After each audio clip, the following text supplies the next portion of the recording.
So what are we learning today?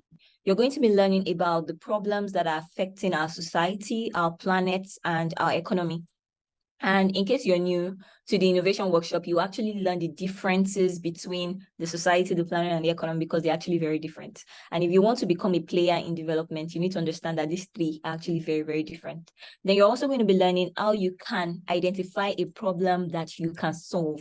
So this is a twist because the way that we've taught this in the past was just to teach you, like if you've attended any of the previous innovation workshop, there was a particular way we taught you, but we've added something else, another way. So you're going to be learning two methods that you can use to identify a problem you can solve. And that's like a bonus for anybody that has been in previous workshops and is joining again. At least you know that you're also learning something new. So are we good? Are we excited? Are we looking forward to that? So we're going to be starting with what problems exist in our society. And if you can see my screen, you'd see a picture, right? This picture is our Earth, where we currently are all living in.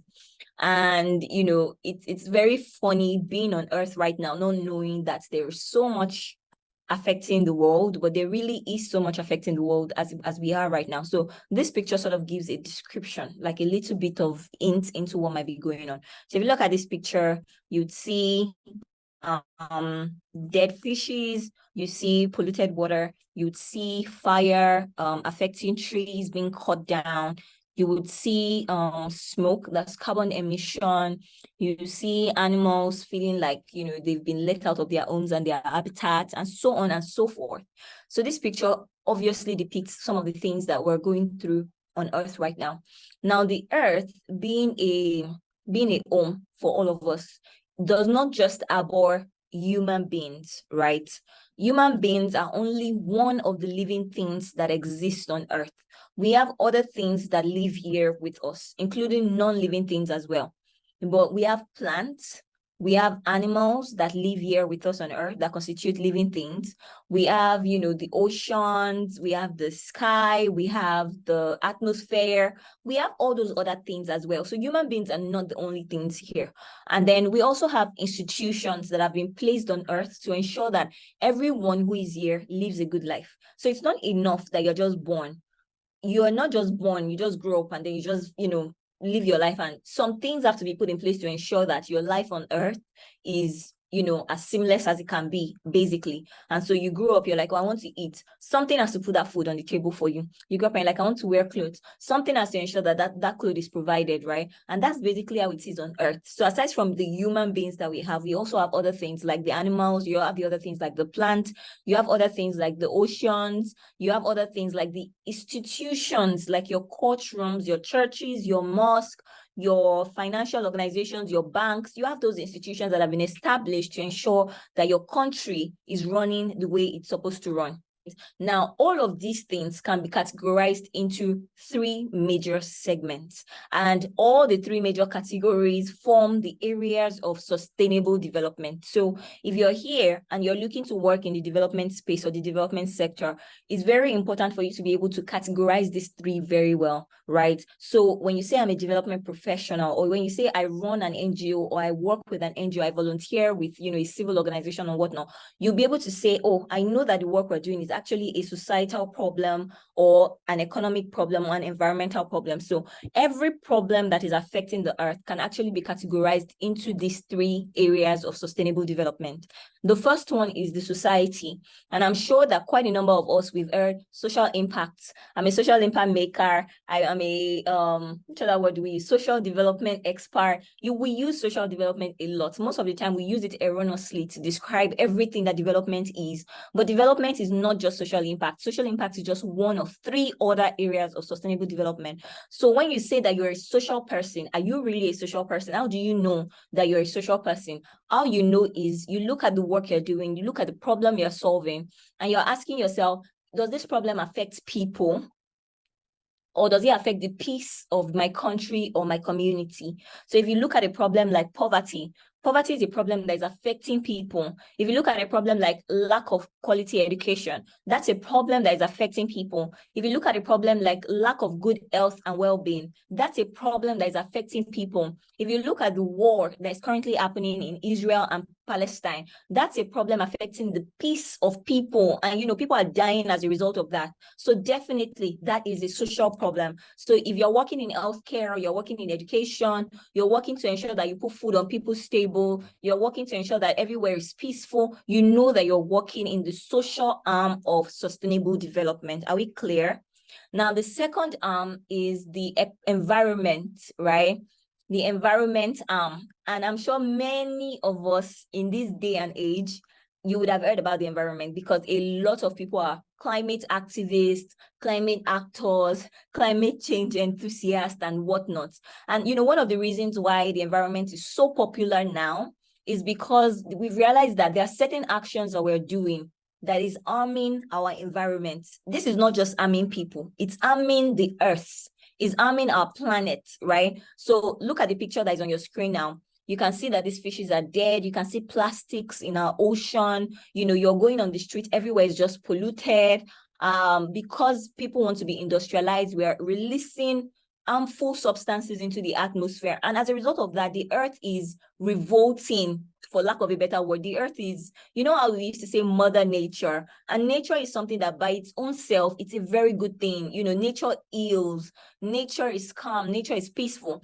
But when you start putting things into nature that is for the sake of your own economic growth or your own selfish interest, you begin to harm nature. Sometimes nature will be like, you know what, I want to revolt, I want to fight back. And that's some of the things that are happening now. So you will see countries being affected by flooding, droughts, climate disasters, and all of that. And because of all of these things that are happening, world leaders are really prioritizing environment and, climate action, because they're like, oh, if there's no earth, there's no people. If something happens to our earth tomorrow, God forbid, let's say there's an earthquake or something, even if you're just working in education, JJ, or you're working in society, JJ, and the earth is already destroyed, your work is useless, basically. So you see how everything works with each other. Now, the third aspect of sustainable development is your economy, because guess what? Whether you have the best intention to help poor people, or you want to build the best hospitals, or you are all about the environment, ensuring that your environment is clean, ensuring that everything is okay, but there are no economic structures, guess what is going to happen? Poverty is going to be on the high side. There won't be work for people. People won't get jobs. If you don't get jobs, you don't get money. If you don't get money, how do you want to build the hospital you want to build? Do you get? So when you talk about, for example, I am Nigerian, and I'm saying that because I know that there are some people on this call that are not Nigerian or from Nigeria. I am Nigerian, and this year we've had to complain a lot about our Naira, which is our currency, falling, collapsing against the dollar. We've experienced not even having Naira in circulation. So people were going out and they didn't have money, they didn't have cash. We've experienced the Naira being devalued. We've experienced a change of currency. We've experienced so many things this year. We've experienced inflation, and I'm sure it's the same for many other countries, because even Western countries also experience inflation as well.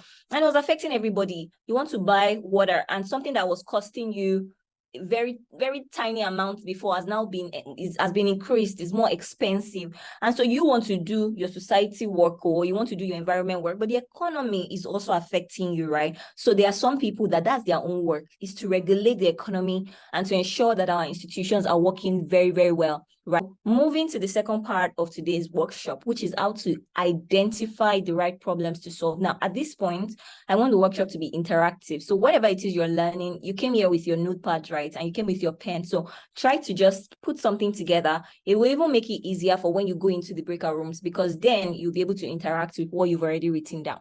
So there are two ways that we're going to be teaching you in this workshop that you can use to identify problems that you can solve. The first way is to use global frameworks like the SDGs to identify what problems are a priority for the world right now. That's the first way. And then the second way is to use templates such as the problem tree, which we're going to teach you how to use in order to identify problems. So see it as two different templates. The first one is you can identify problems using the SDGs.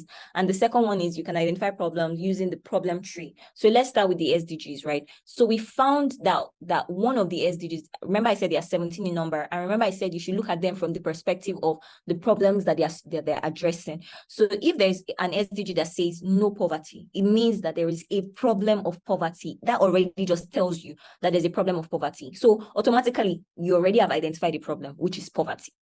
Somebody else can look at an SDG that is like climate action. already you know that there's a problem of climate change. So that's the problem is addressing. Somebody can come to say zero hunger. Already you know that there's a problem of hunger. So if world leaders are focusing on these problems at this time, then you should know that these are the problems affecting the world and it's a priority for them. That's where they're going to be pumping their monies. That's where they're going to be investing. That's where they're going to be partnering and all of those other things as well. So the first SDG says no poverty. We're using this as a case study, so I'll focus on this one SDG. So it says no poverty, and then the problem that we've identified here is the problem of poverty. Now, the SDGs don't just stop as no poverty. Under each SDGs, there's now something that we call targets, right? So every SDG has its own target. Now, the targets are like broken down to ensure that you understand the SDG very, very well, and also understand or being able to align it with your own work. So for example, when I was going to start the development school, I kept reading all 17 SDGs to see which SDG does this thing align with. And I didn't find, I was like, okay, it's not really education now. It's not as if I'm sharing books or I really don't know. So if I'd left it at that, I would have just been, oh, I don't know. It's not education. Maybe it's not there. But when I went back to read the targets, I realized that education, which is SDG 4, actually has a target under it that says ensuring that everybody has access to education for sustainable development. So it's not just education as in classroom education or pedagogy, like we know, like go back to school, go to secondary or primary school or early childhood education, which is what, when you think about education, that's what you think is all about.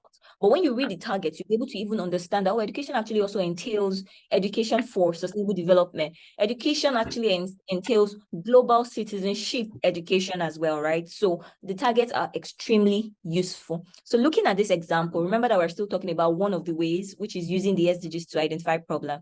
So looking at this example, SDG 1 says no poverty. Now, what is the problem that is being identified under this SDG? It's the problem of poverty, like we already, yeah.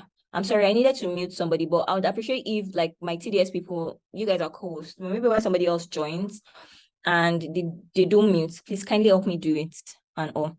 All right, so SDG, the first SDG says no poverty. And then we identify from it that there's a problem called poverty. Now, looking at all the targets, we see the target that says end extreme poverty by ensuring that everyone has access to resources, to basic services and social protection.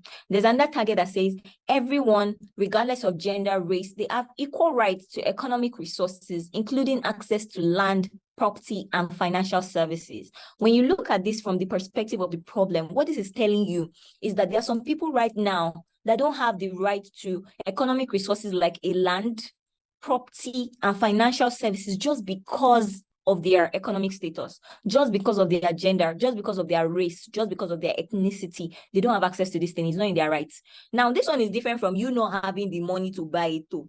Some of us on this call, if I ask you, how many of you have a land? Maybe some of you will be like, I don't have land. It doesn't mean you don't have the right to buy the land. If you get the money today, you can actually go and buy the land, right? But there are some people that don't even have the right to buy it. So that's like that level of poverty. And this target is saying that, oh, we need to address this. And you find some people that are working to ensure that they solve this problem in their own way. So I'm not going to read everything, but let's look at the last one, because that's where I'm going to be focusing on for the case of this case study. It says, ensure access for all to essential services such as healthcare, education, clean water, and sanitation, irrespective of their economic status. So what does this mean?